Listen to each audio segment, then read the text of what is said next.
Today's Tuesday, September 8th, and today I'm thinking about how most people sell a false gospel, and how today is like the days of Noah, in that in Noah's day, only 8 people were saved.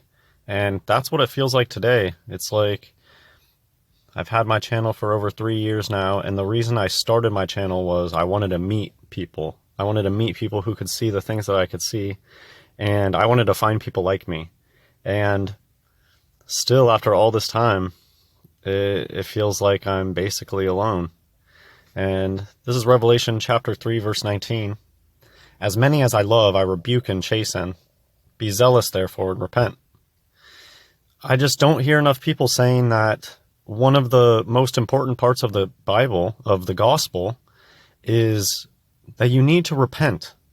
And I still very rarely, when I hear people talking about Jesus and I hear people talking about being saved, people don't like to spread that message that you have to repent. You have to feel bad for all the bad things that you've done during your life.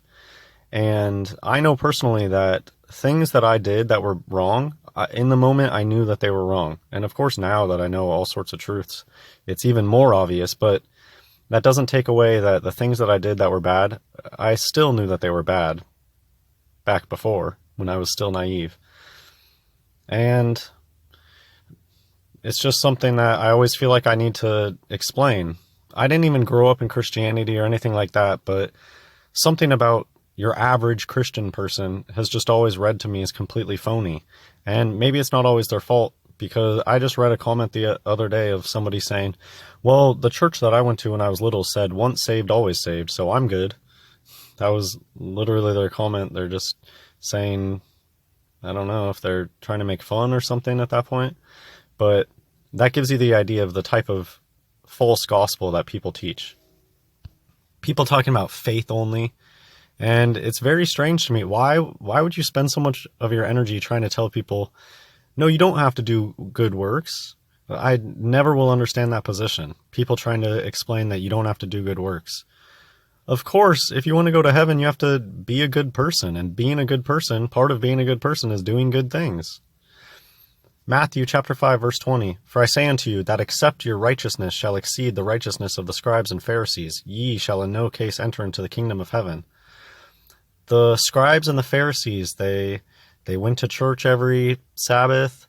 They followed all the laws through strange loopholes and things like that, but their hearts weren't in the right place, and they were not meek, and they were not humble.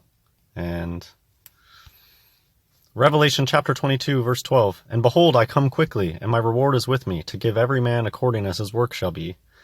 And Jesus gave us numerous parables about bearing fruit. Those are works. They're very important.